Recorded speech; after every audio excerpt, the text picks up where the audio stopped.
What does this latest statement mean that the pilot didn't even want to be on this flight in the first place? Well, it's unusual. And I think what we're seeing is that some of the uncertainty around earlier possibilities are starting to disappear. And even though it seems like there are more questions, certainly the focus is now clearly on the pilots and what motivation they might have had to disable these systems.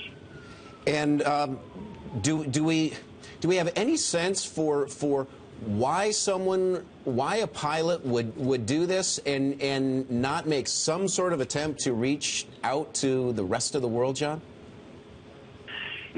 Well, we don't, although there have been two major accidents in the last, I think, 10 years or so where suicide was implicated, the Egypt Air accident and Silk Air accident, and, who knows? If it's that case, you would maybe not expect to have them reach out, but there certainly should be some evidence as to what their motivation would be. Right, or some kind of trail, right? John, Malaysia Air is saying they believe the co-pilot actually spoke the last words, and I'm curious as to what kind of new regulation we might see in terms of backup systems, real-time data that might not be controlled by the actual crew anymore.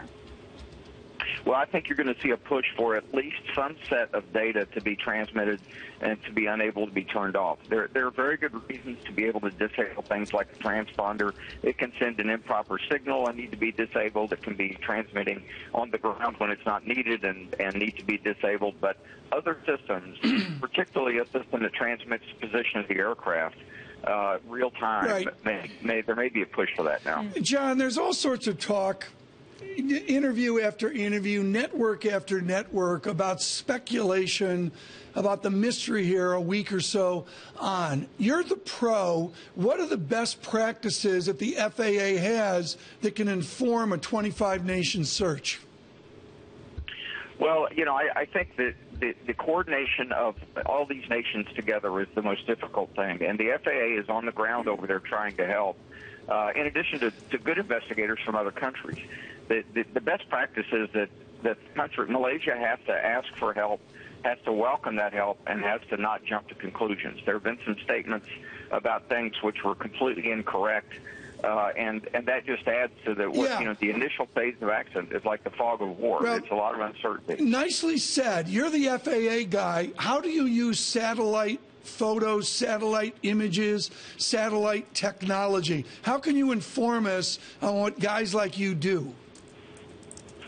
Well, the best thing I can say is that the information that's readily available is looked at first. The highest probability, everything that's the highest probability is examined first. That's why they searched where the last contact was initially.